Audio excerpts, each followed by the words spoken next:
Bien, vamos ahora a calcular las probabilidades de herencia utilizando los cuadros de Punnett.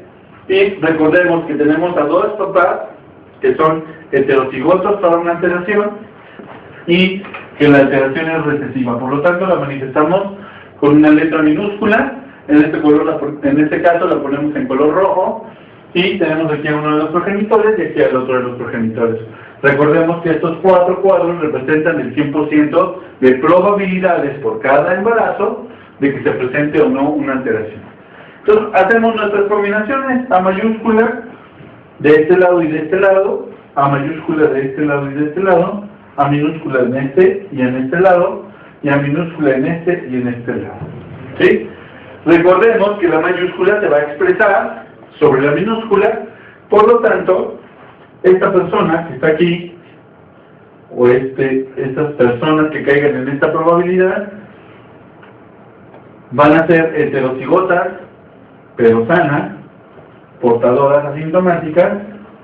También las personas que caigan en este rango de probabilidades serán asintomáticas, y que necesito forzosamente que los dos genes alterados estén en el mismo individuo. Y entonces tenemos que el 25% de estas probabilidades que representan este cuadro serán las probabilidades de que yo herede la alteración si me junto con alguien heterocigoto para eso. ¿Sí? El riesgo de ser portador es del 50% porque tengo 25 y 25, y las posibilidades de estar totalmente sano son del 25%. ¿Qué enfermedades tienen esta característica? Bueno, aquí generalmente las enfermedades de este tipo de patologías son errores innatos del metabolismo, son enfermedades metabólicas: anemia de células falciformes, fibrosis quística, carnosinemia, esparaxis glucosaminuria, aciduria arginosuccínica. Como pueden ver, están afectados generalmente el metabolismo de los aminoácidos, ¿sí? Y algunas enzimas dedicadas a la síntesis del colesterol, y algunas enzimas relacionadas con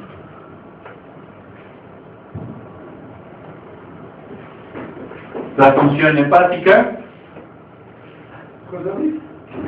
y de azúcares complejos como la galactosemia.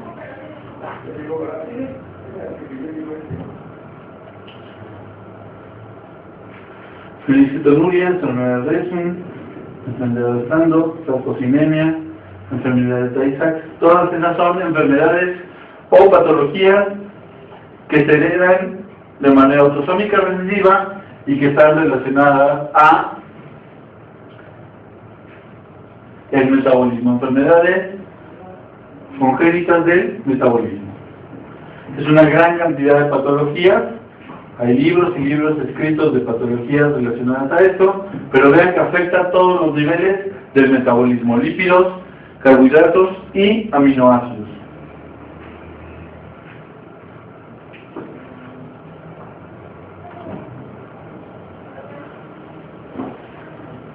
Ahora pasemos al siguiente grupo de alteraciones.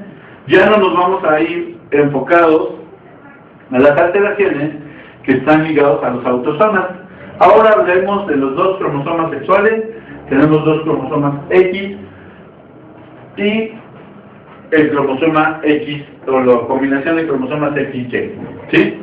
Entonces, los varones solo tienen un cromosoma X, en tanto que las mujeres que no tengan síndrome de Turner tienen dos cromosomas X. Y recordemos que los cromosomas X en las mujeres se van a manifestar, se van a expresar de manera alterna en todas sus células. Todas las mujeres, por lo tanto, representan un mosaico, un mosaicismo para el cromosoma X, porque algunas de sus células expresan el materno y otras de sus células expresan el X paterno. Y esto puede hacer que ante una enfermedad ligada al cromosoma X, pues sean totalmente asintomáticas, o bien que si tienen síntomas de la enfermedad, estos síntomas sean muy leves o menores comparados con un varón que solo tiene un cromosoma X y que ese único cromosoma X, al estar alterado, pues va a manifestar la enfermedad. ¿Sí? Bien, entonces, los trastornos ligados al cromosoma X también hay dominante y también hay recesivo. Empezamos por los recesivos y sus características. En general, la mayoría de las veces los pacientes que vamos a ver son varones. Están afectados los varones porque, les decía, las mujeres tienen otro cromosoma X que puede ayudarles a minimizar los síntomas o bien no tener un solo síntoma. Bien, la transmisión se realiza a través de mujeres que son heterocigotas para uno de los cromosomas X afectados, ¿sí? Y las probabilidades aquí sí tenemos que empezar a hablar de que si es varón el que van a ser o si es niña la que van a ser. ¿Por qué? Porque aquí hay que combinar los cromosomas sexuales X y Y con los dos cromosomas X de la mamá. ¿De acuerdo? Entonces, si es un producto varón, tienes el 50% de probabilidades. Ahora, si son varones, este es el 100% de varones y este es el 100% de niñas, o de probabilidad de que tengan niñas, ¿sí? Y aquí hablamos de un 50% de que sean varones afectados o un 50% de que sean mujeres portadoras, ¿sí? Y evidentemente el otro 50% de ser totalmente sanos, ¿sí?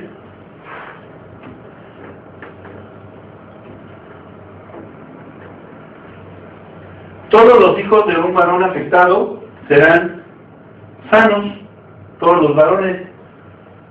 Un varón que está afectado, cuando tiene hijos, recuerden que a sus hijos varones les hereda el cromosoma Y.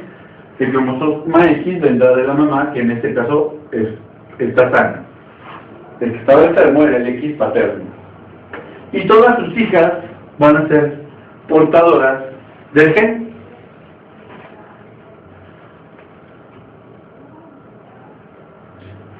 No hay, por lo tanto, transmisión de un varón a otro varón. Eso es algo muy importante para reconocerlo en los árboles genealógicos. Yo tengo un árbol genealógico y veo que no hay hijos varones afectados, automáticamente pienso en una enfermedad recesiva ligada al cromosoma X. Algunas enfermedades de este tipo de transmisión afectan a varones y los matan tempranamente y o alteran su capacidad de reproducción porque quedan con alguna discapacidad, pero no quiere decir que sus gónadas estén afectadas, ¿sí? Los varones tienen la capacidad de tener hijos, sin embargo algunos o mueren muy tempranamente o algunos quedan gravemente discapacitados y no pueden reproducirse, pero no hay esterilidad. Les decía que generalmente los varones son los que están afectados. ¿Qué características tendría que tener una mujer para tener una enfermedad X recesiva? Pues hay tres características importantes. Uno, se elija de un varón que esté afectado y una mamá portadora, y entonces ahí sí hay posibilidades de que los dos cromosomas X sean homocigotos y entonces manifestar la enfermedad. Que la paciente tenga un síndrome de Turner 45X0, faltaría un cromosoma X o un cromosoma Y, y el único X que tiene el gen afectado. Y les decía, todas las mujeres son un mosaico para el cromosoma X, y que ese cromosoma X que queda activo, la mayor cantidad de células del cromosoma activo, sean células que tengan el gen afectado. Evidentemente esta mujer, aunque manifieste síntomas, van a ser mucho más leves en comparación con un varón. ¿Qué enfermedades tienen esta característica? Bueno, la distrofia muscular de Duchenne, la de Duchenne-Becker, el síndrome de Lesch-Nyhan, las hemofilias, mucopolisacaridosis tipo 2, hidrocefalia. Pasemos ahora al siguiente nivel, que es nuevamente herencia ligada al cromosoma X, pero ahora lo vemos en una X mayúscula, que sería una X dominante, ¿sí? aquí qué característica va a tener o qué diferencias va a tener con una enfermedad ligada al cromosoma autosómico dominante o ligada al X dominante. La diferencia fundamental es que los varones no afectan a varones. Esa es la diferencia en la que tenemos que hacer, sobre todo en nuestros exámenes. Si yo tengo un árbol genealógico y veo que un varón está afectado, pero que no afecta a sus varones, pienso en X dominante. ¿De acuerdo?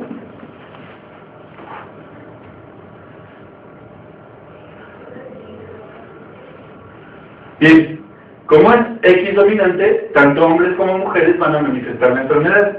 Recuerden, las mujeres van a manifestar una enfermedad más atenuada porque tienen un cromosoma X que está sano, en tanto que los hombres van a tener una enfermedad X totalmente grave, o la más grave, porque solo tenemos un cromosoma X. ¿Sí? Aquí se va a heredar al 50% mujeres, 50% hombres, independientemente del sexo, 50%, se parece mucho a la autosómica dominante. Los varones afectados transmiten el carácter a todas sus hijas. Este está enfermo, el 100% de hijas, y recuerden, no hay transmisión de varón a varón. Esa es la característica que las hace diferentes a la autosómica dominante y a la X dominante. Cuando son productos masculinos, a veces hay abortos espontáneos, porque en el varón, como es muy grave, pues suelen ser abortados. No hay transmisión de varón a varón. Y les decía, los varones, como solo tenemos un cromosoma X, vamos a manifestar la enfermedad, pero aparte la característica más grave. ¿Qué enfermedades se transmiten de esta manera? El síndrome X frágil, la incontinencia pigmenti, el síndrome Gutt, el raquitismo hipofosfatémico, resistencia a la vitamina D, una enfermedad que se llama enfermedad de Alport, el síndrome Rett, y por último, una herencia que poco se habla porque está ligada al cromosoma Y.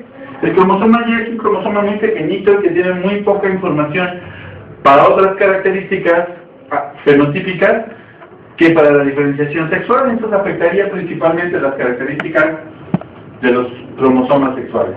Evidentemente se va a transmitir al 100% de varones. Las mujeres nunca van a estar afectadas porque no tienen cromosoma Y, ¿sí? Entonces es son niños que van a tener patologías en su diferenciación sexual, y esa es la única característica importante. Se va a heredar a través de varones y siempre los varones van a estar afectados. Aquí está la bibliografía que recomendamos para estos temas. Recuerden seguirnos mandando sus preguntas y comentarios a través de la página de internet o a través del correo electrónico para poderles resolver sus dudas. Bueno, nos vemos en la quinta clase de la próxima semana, y nuestro tema que continúa es mecanismos no clásicos de herencia. Esta es la herencia mendeliana que se considera clásica, y veremos los mecanismos no clásicos de la herencia. Muchas gracias por su participación. Nos vemos.